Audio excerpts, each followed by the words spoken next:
Bonjour à tous et bienvenue sur Food is Love, j'espère que vous allez bien. Si vous êtes à la recherche de réconfort, vous êtes au bon endroit et au bon moment. Les bras de cette assiette qui parle d'elle-même sont grands ouverts, blottissez-vous tout contre elle, car elle a été spécialement créée pour s'occuper et prendre soin de vous. C'est parti.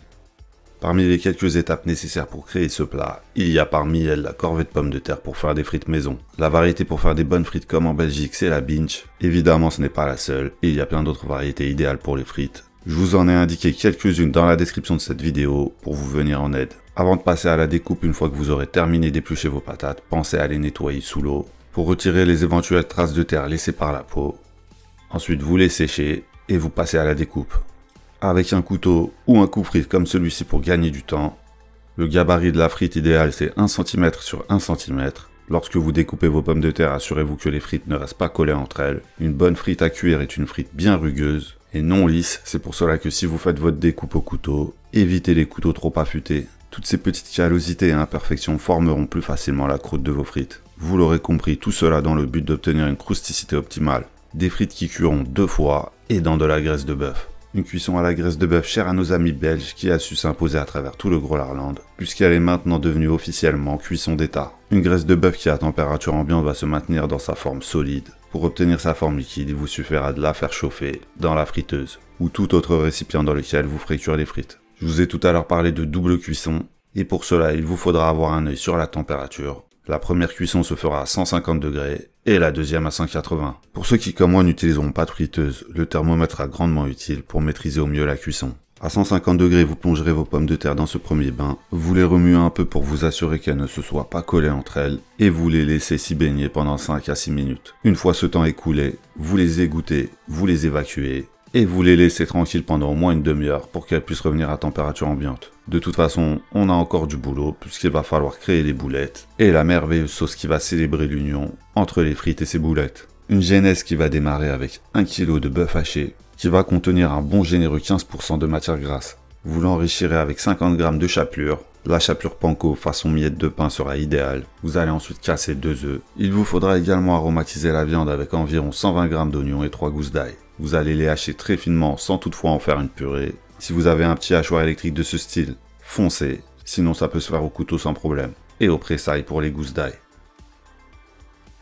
Une fois l'oignon et l'ail hachés finement, vous balancez dans le bol. Et vous continuez l'aromatisation avec cette fois-ci 20 g de persil. Du persil plat de préférence qui supporte mieux la cuisson que le persil frisé. Vous le passez au hachoir pour obtenir un résultat le plus fin possible avant de balancer le tout dans le bol. On va enrichir et aromatiser en même temps grâce à 20 g de parmesan. Non, 20 g, je suis un fou. 50 g.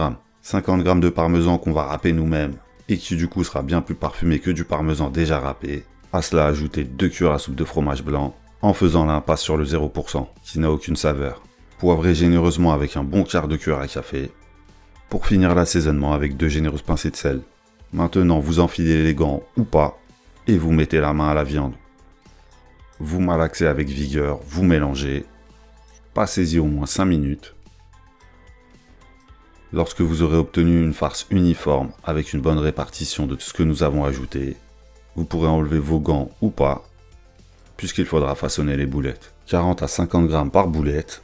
Personnellement, je fais ça à vue d'œil, mais vous pouvez utiliser une cuillère ou une cuillère à glace pour vous assurer d'avoir le même calibre pour chaque boulette. Pensez à mettre quelques torgnoles pour chasser l'air. Disposez vos boulettes sur un plat de cuisson pour le four, en laissant un peu d'espace pour permettre à la chaleur de circuler. Un mode de cuisson qui va permettre à nos boulettes de rester bien moelleuses et bien juteuses. Déposez-les au four chauffé à 200 degrés pour une cuisson qui va durer 20 minutes. 20 minutes, c'est largement suffisant pour préparer la sauce. Posez une casserole sur un feu d'eau. Vous allez y faire fondre 40 g de beurre. Vous allez pouvoir faire un roux avec ce beurre fondu en ajoutant 40 g de farine.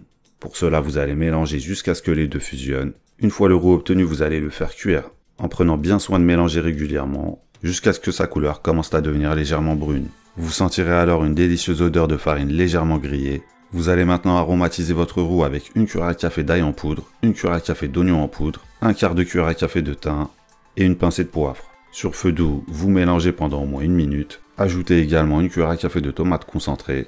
Vous allez ensuite mouiller avec une cuillère à soupe de sauce Worcester, vous mélangez et lorsque le roux aura absorbé la sauce, vous allez ajouter une cuillère à soupe de sirop de liège. Et là j'anticipe bien sûr si vous n'avez pas de sirop de liège, n'hésitez pas à utiliser à la place des confitures ou des gelées de fruits, pommes, poires, coings, fruits rouges, freestyler et vous verrez ce que ça donne. Quoi qu'il en soit, vous allez mouiller par la suite avec 50 centilitres d'un bon bouillon que vous ajouterez au roux progressivement en mélangeant bien à chaque fois. Ajoutez-le en 3 ou 4 fois. Et assurez-vous bien que le roux et le bouillon fusionnent parfaitement. Une fois la totalité du bouillon ajouté, vous allez assaisonner avec une pincée de sel. Continuez de mélanger en augmentant légèrement le feu pour permettre à la sauce de s'épaissir. 3-4 minutes sur le feu devrait amplement suffire. Une sauce à servir bien chaude, puisqu'en refroidissant elle va figer. Si vous la préparez un peu à l'avance pour éviter cela, vous pouvez la laisser sur un feu très doux en venant la remuer de temps en temps. Idéalement, elle se prépare à la dernière minute. Et le moment idéal, c'est lorsque les Ferrero Rocher pour gros lardien seront prêts. Une fois la sortie du four effectuée, vous pourrez renvoyer vos frites pour une deuxième baignade. Comme je vous l'ai dit tout à l'heure, cette fois-ci à 180 degrés. Vos frites seront certainement collées entre elles, c'est normal, rappelez-vous. La graisse de bœuf, lorsqu'elle refroidit, reprend sa forme solide. Du coup, un tour dans l'huile à 180 degrés, les frites se détacheront aussitôt. Cette fois-ci, la cuisson sera beaucoup plus rapide que la première. 2 minutes devraient suffire pour obtenir des frites bien croustillantes. Vous pourrez ensuite les égoutter et les évacuer.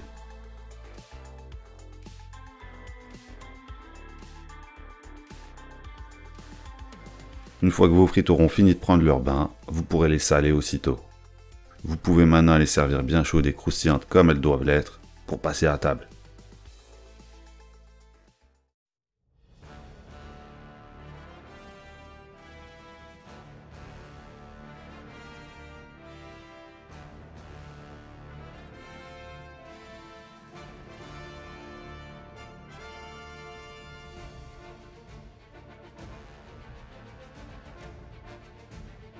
Pas le temps de laisser les frites se ramollir et la sauce se figer. Je vais maintenant vous laisser pour aller dégommer cette assiette. Pensez juste à liker la vidéo si ça vous a plu, vous abonner si vous voulez voyager au Grolarland et à vous tenir bien au chaud en attendant la prochaine vidéo. Ciao!